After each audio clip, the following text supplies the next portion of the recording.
welcome to the Tapped Out Wrestling Podcast. I'm Nick McDaniel. He's Myron Venture. How the heck are you, buddy? I am great. I'm excited. I love professional wrestling. I'm great. Excited. And I'm going to say that all over again because I'm happy to be here with you, Nick. Let's go and let's do another wonderful show.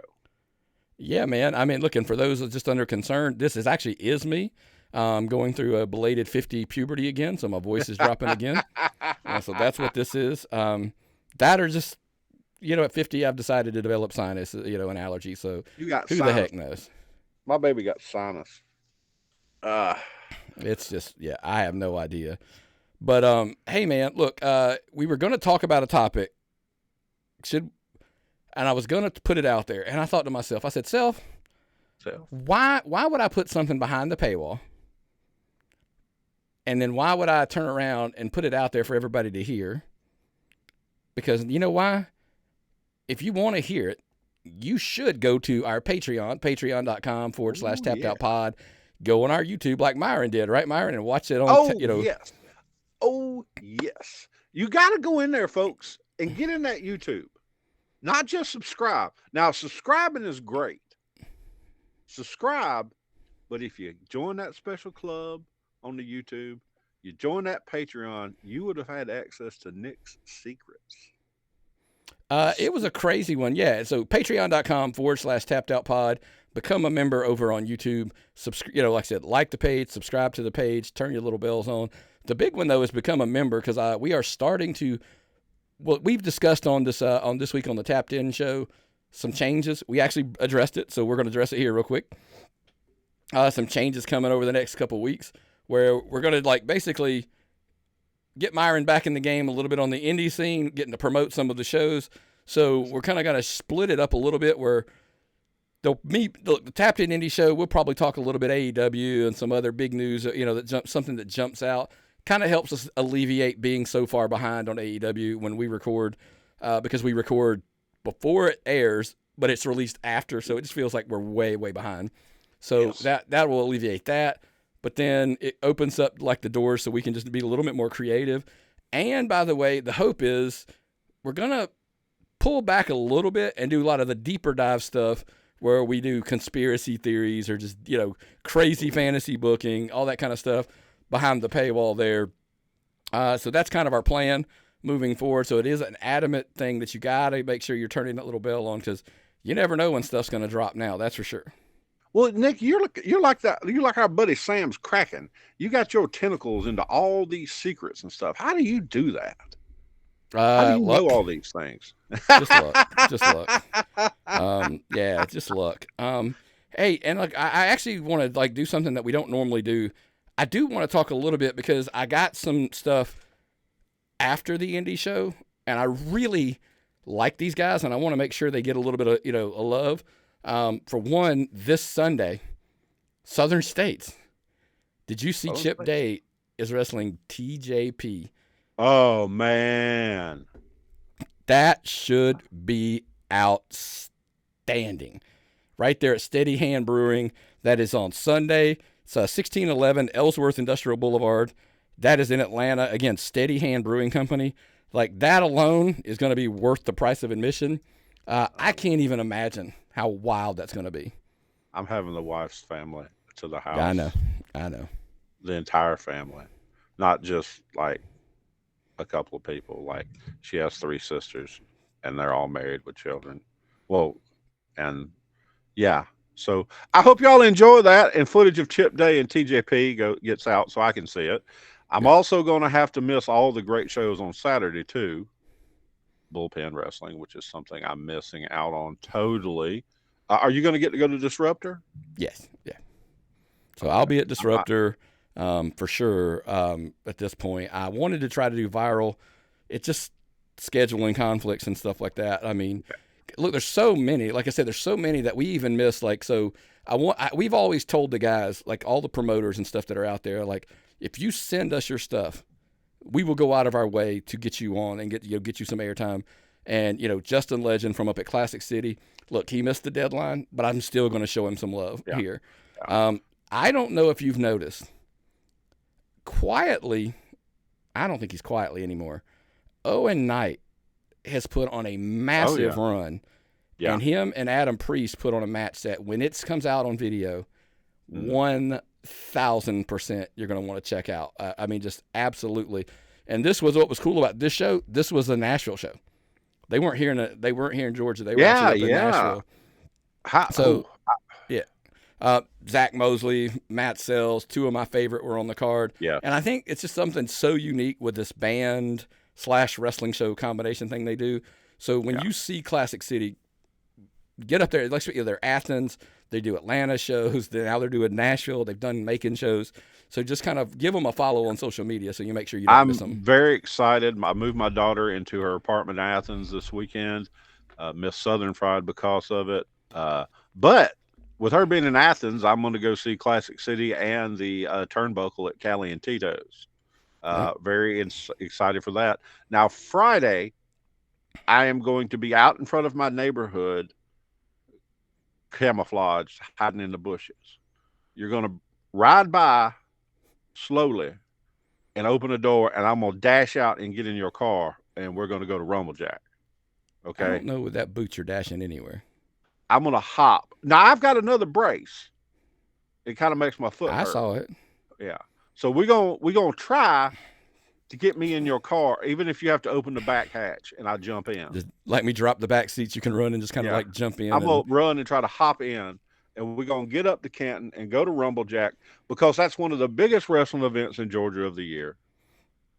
No telling who the surprises are going to be. Folks, if you love local or you love national wrestling, no telling who the surprises are going to show up at that.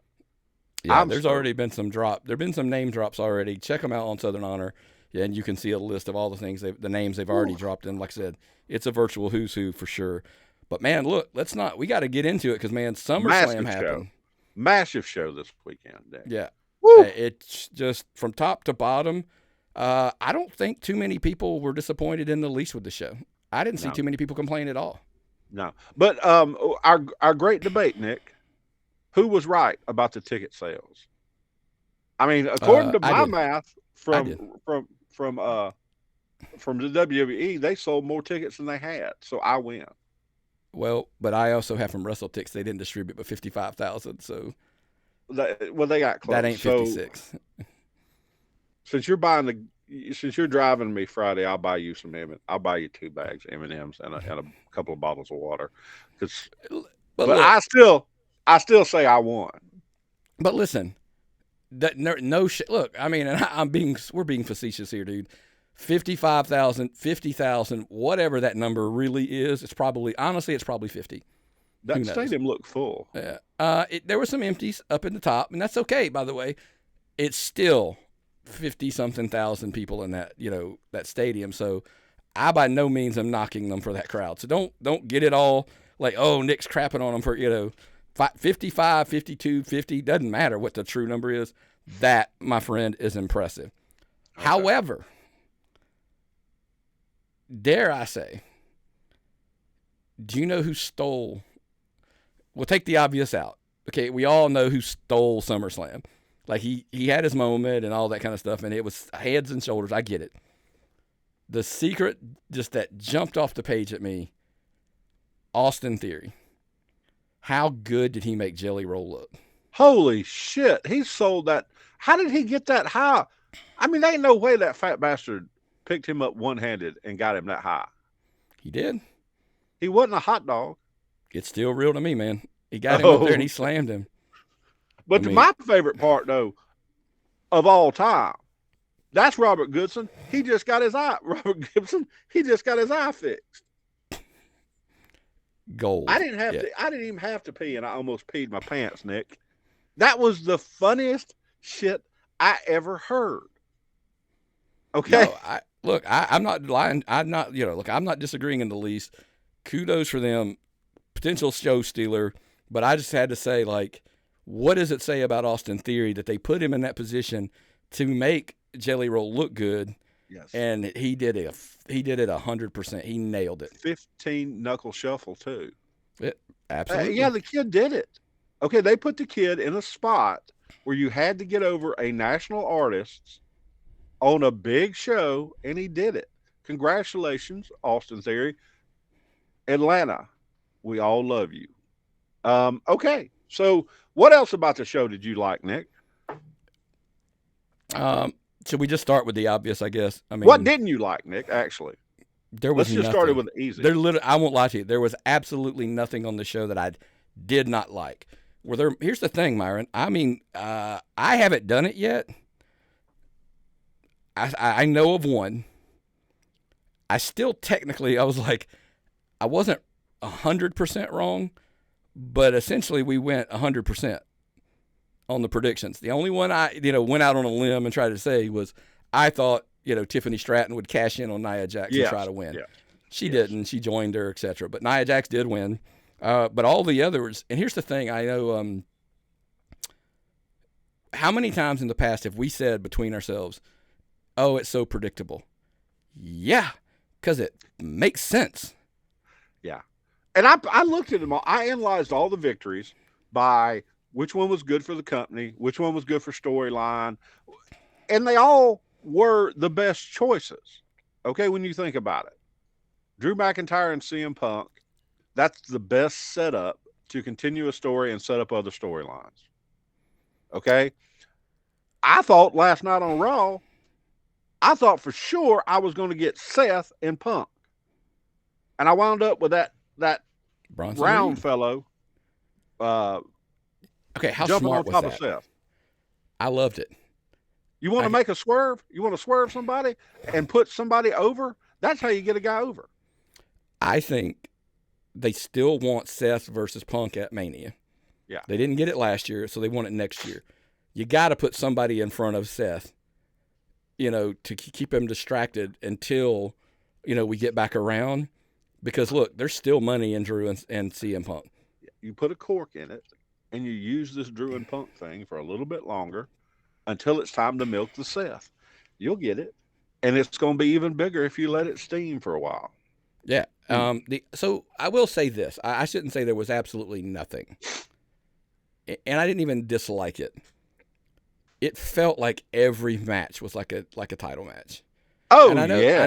I know that some people are like that, and I was just kind of like, well, so if every pay-per-view PLE becomes like all of the titles defended, are you kind of disappointed if you end up in a story that's not about a title?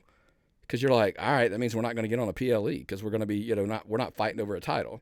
Dude, there was only one non-title match on this card. Right. And it was Drew and yeah. And of all, it was Drew and Punk with Seth Rollins referee. Right. Okay? You can't get much bigger than that. There were 4 title changes, Nick. 4 title changes. That's insane. So I guess what I'm thinking is if you're not, it throws the thing of two things. One of the two things has to happen. One, you got to cut down like the number of titles you have, like get rid of one of the world titles, or people are going to hate this. SummerSlam, Rumble, Money in the Bank, Survivor Series, whatever. They've all just got to go to 2 nights so you can get like even more story, get exposed or something. I don't know if I like that. I know they're going for 2 nights with SummerSlam. Okay, I know that's coming. But the way they had the tag team titles the night before, I think that worked out real good. I think they figured that part out. But I think this format worked out real good. I think your big titles were all defended. I'm a big fan of tag team titles, but they got everything they needed to. I hate to say, but it was time to get that belt off old Logan Paul. Even if it wasn't time to get the belt off Logan Paul, it was time to get the belt off Logan Paul. I know this myth. No, I know this myth, and I call total BS on it. That is not why they took that belt off him. People just aren't paying attention to the fact he's having a baby. Well, no, they were going to take the belt off him. Correct. I realized. But no, there was this rumor of, they took it off because of a tweet. And I'm like, just rolled my eyes like, no, they were taking it off of him anyway because he's having a baby. But it worked out real well. I mean, just, And he also, did it hurt? He still, and if you listen to the press conference with Triple H after, Like, he's like, Logan Paul is committed. He no longer wants to have just good matches. Logan Paul wants to be known as a great wrestler. Like, he wants to become an all-timer. Like, he thinks he's got the ability. And look, from everything we've seen, okay, he does. Now, I know, like, you've got some people out there going, well, all they do is they train and they choreograph his entire match from beginning to end and da-da-da. Okay, they'll get there. Like, give him time. I think he will learn how to do a lot of that on the fly as time goes on. But that's just, it was time, by the way. Okay. What do you think about my buddy Pat Roach's take on this? That if Logan Paul were to do this full time, he could very well be the Shawn Michaels of this generation. If Logan Paul was to concentrate and do this full time. Supposedly, that is what Triple H claims is going to happen. Like, that was what he said at the press conference. He's like, no more boxing.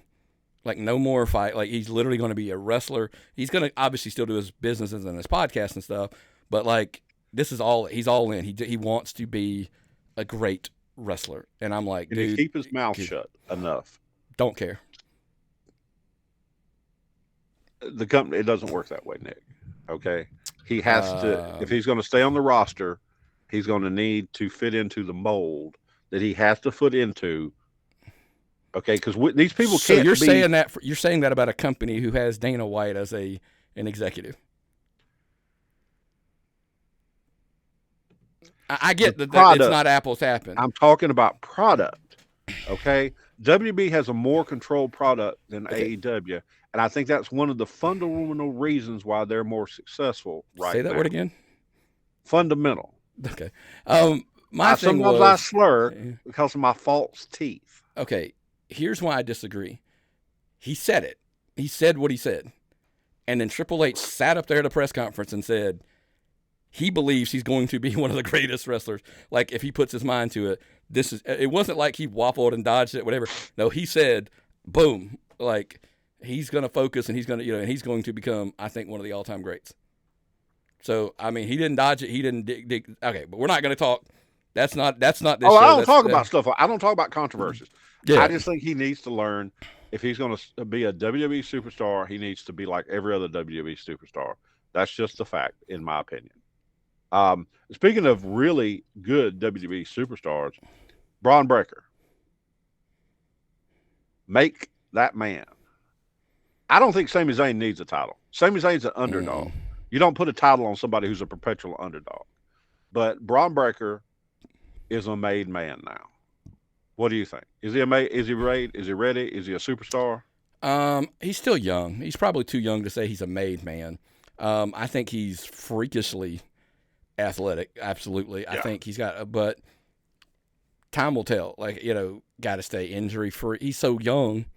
I mean, like, he brought it up on Raw. 3 years in, he is like literally was the NXT champion. Now he's the Intercontinental champion. Literally in 3 years. Not like, oh, I was in WWE, like I was on the main roster. No, he's been in the company, NXT, everything 3 years. So I think at the end of the day, I think he'll be fine. The problem is it always comes down to staying healthy and timing. You got to hope the new hot thing doesn't come along behind you and knock you out of the saddle too. That's happened before as well. Yeah. Also, he's another one I worry about his mouth, just because of his daddy. There was even they flashed to his dad and Scott in the arena after his win, and people went nuts. So we got to work on that stuff, folks. Your image is very important, even in the world of wrestling today. So let's go ahead and jump into some of the questions, because we're going to attack the last couple. I think that is when we go through some of these questions. So let's go ahead and dive through some of the questions and get it rolling before we run out of time. Okay. Edward from Peoria, Arizona. I didn't know there was a Peoria, Arizona. Now that Roman has returned, what do you guys think is next? Well, this goes right into that wonderful title match where everyone in the world ran in, and it was keyed off by Roman Reigns. OTC, over the counter. Yep. Is that what that means, right? It's funny. I mean, because we joked about it in a group text. Everybody's like, oh, it means original or whatever, tribal chief. I'm like, or is it only tribal chief? Is it the one tribal chief? Or extra crispy? I mean, who knows? I'm like, whatever. But yeah, look, that's all right. So I did tweet something, or I shared it on Facebook, something, whatever, on social media. If you want to know why? Because everybody's like, why? Roman Reigns is overrated. Blah blah blah blah blah. Okay, Roman Reigns returns, and they sold $800,000 worth of commemorative titles in like 24 hours. That's just insane. $1,000. By the way, folks, I'm not sure if you're aware. No, it's just the commemorative titles. Like, because he had that long reign, that's just designed for that. We call that a needle mover, folks. I'm not sure if you're aware. That's a lot of money. That's a wallet filler. Yeah. So, look, what's next? In the press conference, people are asking Cody. Cody's kind of like, I don't know. What are we going to, he's happy he came out, but he wasn't going to give him too much love. He's like, not really sure if it was helping me more than it was against him. So we'll see. Have you seen the? I wanted to ask you. There's a lot of people putting up this meme where like at not Survivor Series, at Bash at Berlin or Bad Blood, we get Cody and Roman versus like Solo and pick one. Jacob Fatu, is he really hurt? Could be. I would pick, if I was him, I'd pick the skinnier of the one that has two good eyes of the Gorillas of Destiny. What about Paul? Where's Paul? I want Paul Heyman back. But yeah, that would be insane to have a Roman Reigns and Cody teaming up to go off on another story to finish. My take it for what it is. First of all, we're going to find out Friday. Wait, watch on Smackdown. You're going to find out. I can't wait, but I'm going to be. The sad part is, we're not going to be able to see it until late. So I'll be watching it on the way home on my phone. So I would keep Cody out of this as much as you possibly can. That's just me. I think it's time to let's start the rebuild. We got to get Jay back. We got to get Jimmy back. We got to just slowly build up these teams, because I think everybody's under the assumption we're building eventually to Survivor Series, this bloodline match. So I think that's we've got months that we can just drag this out. Because think about it, the bloodline has the numbers, so Jay comes out to help. They still have the numbers. Jimmy comes out to help. They still have so it's got to build over a week or even month after month until we get there. So I think personally that's where we head with Roman, and I'm here for it. That's all I can say. Do we unyeet Jay? I mean, because he's got this yeet thing going on. No. Don't take it from him. Is he still going to keep that gimmick? I think what you do is, even though you have the one tribal chief, I think what you have to do with Roman to make him the true babyface, you're not saying they're equal if you're a tribal chief, but you respect their position. Does that make sense? Like, you're not degrading them. Like, look, you're your own dude. You are the yeet guy. Like, that is you. We're going to let you be you. I'm the tribal chief. And I think that's maybe you're the kind yeeter. of what we can do. I'm the chief. Yeah. Okay. Yeah, I mean, that could be it. So. Okay. Now, this is my favorite question, because to me it asks about the best two matches on that card. Our friend Cody, not Cody Rhodes, but Cody from Mission, Texas. Do you think Damian Priest and Rhea Ripley add members to a faction to fight off the Judgment Day? As much as Triple H loves factions, man, that guy loves factions. He was in probably one of the best factions of all time. But I don't think they do. I don't think they do at all. Look, we know he is a faction guy. I could see maybe one, but I don't know who. I just think those two are just so badass. They just try to do it all on their own. Was that her shoulder, Nick? Was her shoulder really out of whack, and she kept popping it in by running into? Because it looked like I saw a bone sticking out. Could be. Who knows? I mean, that we'll find out, I'm sure. That to me was the best match on the whole show. And I love the ending. We called it, right? It's going to happen. Doesn't matter. Still played out like really well. And remember, predictable is okay if it makes sense. Like, don't swerve, bro, just to swerve. That makes no sense. So kudos to them. I'm going to swerve you, because it frees Rhea up for the return of the Queen. I wore my T-shirt for the Queen. Charlotte Flair comes back for Rhea Ripley in what turns out to be the best storyline going into the fall. Charlotte Flair and Rhea Ripley. But she's going to be tied up with. Is she going to associate with the new Judgment Day? Because they're going to be tied up. That'll splinter off eventually. I mean, eventually, yeah, but they got to get there. That's the issue. You got Damian Priest, who, man, him and Walter slapped the shit out of each other. Yeah, I think we come full circle by the end. People really can appreciate what Damian Priest can do. I know he had that one match. Everybody tried to crap on him, but I think he completely made up for that. Because, tell me a guy who hasn't had one match out there, right? That's just my take. But at the end of the day, I think you might get some other just baby faces helping him, but I don't think there's going to be like a faction per se. Massive babyface turn with two of them. Gunther, I keep calling him Walter. Dude, that guy is on a roll. He could turn anybody babyface. I love the promos. That coming out last night at Raw with him. I am Gunther. I will face you at Bash. And then Randy's like comes out and he's, and he goes, the voices in your head are lying to whatever. I can't do the whole promo, but that was such a great entrance to Raw last night. It'll be a great match, that's for sure. Oh, yeah. Yeah. Oh, yeah. But then we go on to our friend Troy from Anderson, Indiana. What did you guys think of the Wyatt Sicks? The Wyatt Six's in-ring debut? Well, these guys are veterans. Well, except for Gacy. I mean, he's figuring it out. Loomis has kind of been doing this for a while. Rowan has been doing it for a while. I liked the wrestling part. Mm-hmm. The goofiness I can do without. But the wrestling was good.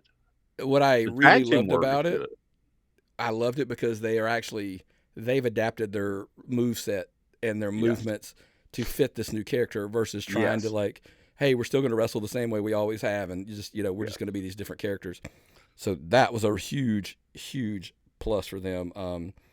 Was it odd to you that they were kind of like, it was Dexter Loomis, Joe Gacy, Eric, like they were bouncing in and out of like who they were, like Mercy the Buzzard, like which one are they, like at the time.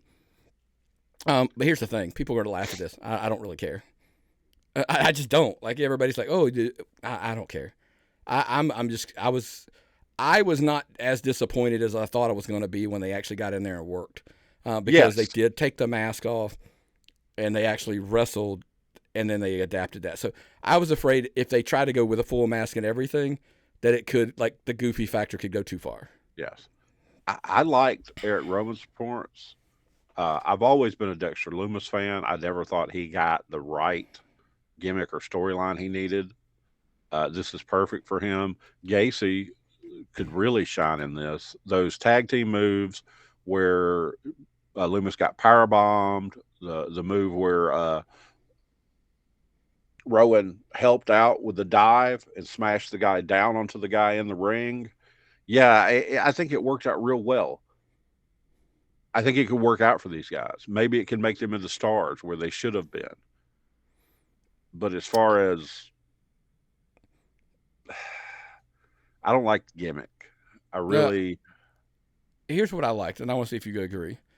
I like the fact that there was little tips and nods to the original Wyatt Sicks stuff, but they didn't go so far into the weeds that like you weren't lost if you didn't understand it. Yes. It was like cool little nods. I like that in movies as well. When like there's an Easter egg, but like it doesn't mean like, oh, if you don't know what that means, you're completely lost. Like it's an Easter egg for like the rabid fan base who gets it. Yes. But the fans that don't, like it's like, okay, you're good. You don't need it. It's okay. Okay, question for you. Do you think that happens in AEW sometimes where they don't Easter egg things enough, where they make things for their audience too specifically so that people who don't like follow it as tightly as a super fan would can't understand it? There's times they go a little inside baseball. We've talked about that in the past where they go in a little bit where it's like, oh, well, they wrestled in Japan 2 years ago or 3 years ago. That's why they have a history. And it's like, why the hell would I know that if I was just like Joe Six Pack in in Austin, Texas? I'm like, I don't get it. I don't know why would you know that. See, that's the way I am, man. Tell me that. Yeah, I like it simple.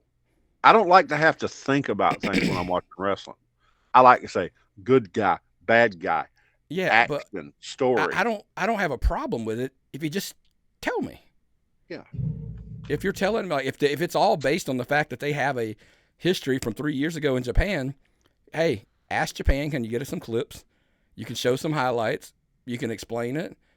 And then they come out and they cut a promo. So like, oh, Yeah. gotcha. That's why this makes sense. Yes. I mean, go figure. I mean, just saying. Yep. But anyway. On to our friend Robbie from Augusta, Georgia. No way related to some of the other people we know from Augusta, I don't think. It looks like we've got the PLE schedule for the rest of the year, and they are all on Saturdays, Nick. What do you think that says about their new approach to PLE? Let me ask you this. This is kind of goofy because I'm such a football fan. Do you think they are less intimidated by the NCAA night games than they are the NFL night games? Well, according to this, it would appear so. I don't care about the NFL night games. That's my preference. I like the NCAA night games. I grew up in Alabama where you don't have a professional football team. So I never had a professional football team growing up. I had college football teams growing up, and that's what we followed. I went to two SEC universities, so I followed college football. NFL just never was there. Yeah, but here's the thing. The odds are you're not going to sit at home and watch a college football game anyway on a Saturday. You're going to go to a show. Yeah. So that's why I'm like, I prefer it for a couple reasons. One, I can choose to do whatever I want on a Saturday. I can go to a show and watch it when I get home, or I can stay home and watch it if I choose to, if it's a big enough pay-per-view, PLE, sorry. Someday we will get this and not call them pay-per-views anymore. Well, they are pay-per-views still for AEW, and they're pay-per-view still for TNA. Right, but I meant for WWE. Yeah, but for WWE, they're PLEs. Yeah. So you have to have a chart to make sure you don't know, you say the right thing. What I love about them on Saturdays is I am not up until 11 p.m. or, whatever on a Sunday night because you got to work the next day, blah, blah, blah. That's what I love about it, to be honest with you. I mean, they all. More people. The only question I had, did you notice that schedule? There's not one in December yet. It was thin in certain places, is what I noticed. There were gaps between pay-per-views that they tried to fill with NXT pay-per-views or NXT PLEs, which I think is great to give NXT bigger shots. I think that'll be great for NXT, but it seemed like there were gaps. I didn't know if that had to coincide. I didn't put it up against other things like elections or stuff like that. Well, do you think it's are they going to do the day one PLE? So that's, December 31st. So if you do that math, that about works out. And they could argue like, or is it January 1st that night? Or does the Netflix thing, do the different contracts have something to do with it? Does January 1st, the day one PLE, air on Netflix? Well, that's the thing, Nick. I've looked at it, and they're talking about bringing in everybody who's ever worked for WWE for that first show on Netflix. Okay, they're talking about making that show one of the must-sees of all time. Did you see the rumor they're talking about Gunther versus John Cena for the world title on that show? You can't do that, right? Like his first night back, like that's his match. You can do it. The time is now. I can see that. I guess. I think so. The time is now. I can see it. So we'll see, man. We'll definitely see. Ooh, Lord, I am, man. Football, wrestling, indie shows, fall. It's hot as hell here, so I'm kind of excited, Nick. I look forward to the fall very much. But one thing I look forward to talking about, and this is a very touchy subject right now, Britt Baker. She's been at shows we've been at in the past. Mm-hmm. Brandon from Beaumont, California, has asked us, what do you guys think about the whole Britt Baker suspension? I was blessed to listen to Jim Cornette's take on the whole thing the other night. And he had a very interesting take based on someone who was in Mid-South and all around Crockett and in locker rooms with scoundrels. And so his take is a little bit less progressive and less human resources than goes on right now. I don't know what the right take is on this, Nick. Um, I'm going to give a long verbiage, and then I'm going to come back with an answer that's going to make you probably chuckle because I know you well enough to know you're going to laugh. So the story is she was talking crap about MJF and Ospreay's 1 hour, match that they did. A toot text MJF. Ospreay, confronts, Britt first. Then MJF knocks on the door, comes in. There's a scene made. Blah blah blah. MJF goes down the hall, punches the wall. Ends at the end of the day. It's like, hey, you can't have this, so they suspend her for 1 or 2 weeks. By the way, here's where the funny thing is. She tweeted, "You ever heard a rumor about yourself and you actually wanted to hear more? Like, no way. What did I do next?" Like, here's the ultimate thing. That's it. Like, we are as guilty as anybody, and I say that all the time. Do we even know like any of this is true? Like, that's the part that cracks me up. Coming up next on Maury, who got me pregnant and was Britt Baker suspended? It's tabloid, man. Is it really that fucked up backstage at this show, Nick? Are they out of control this bad that we're having? How about maybe she needed 2 weeks off and they just came up with a story because it's a hot thing to do to work the dirt sheets? Well, it made drama. Okay. How about that? How about they got a pay-per-view coming up and they had to have her for the pay-per-view, but maybe she needed some time off and they had to explain it. Maybe. Hey, my dentist office is really busy the next 2 weeks. Yeah. I'm really loaded. I need to, or blah, blah, blah. Is she working as a dentist? Adam Cole was apparently moving. I don't know if you saw that rumor. He was moving from Florida to Pennsylvania. So maybe she needed to go help him possibly. But anybody ever thought of that? He posted he was moving. Then that became, oh, they're splitting up. And then it was like, oh, now she's suspended. How about the simple answer just might be she was going to go help her husband move. Because he needed to be in Pennsylvania because, he's recovering from his surgery. Maybe all of the good physical therapists are there. So he's going back there to do that. Is that a possibility at all? I'm just asking. Nick's asking for a friend. Is this what? Now, you ain't going to send in a damn question, are you? No. Okay. No, you can't send in any more questions from Nick asking about this kind of drama. I am perplexed about what have we got in wrestling that we've got to tabloids and we've got to human resources and we've got to all these things where stuff that would have been squashed and not out. Even if, okay, let's say this is real. Where does kayfabe happen? Okay. Mm-hmm. Why is this allowed to get out of the locker room if there's any kayfabe? Okay. Maybe they're just working everybody. If it's not real, how does that work into storyline? Because her storyline is with Mercedes Moné.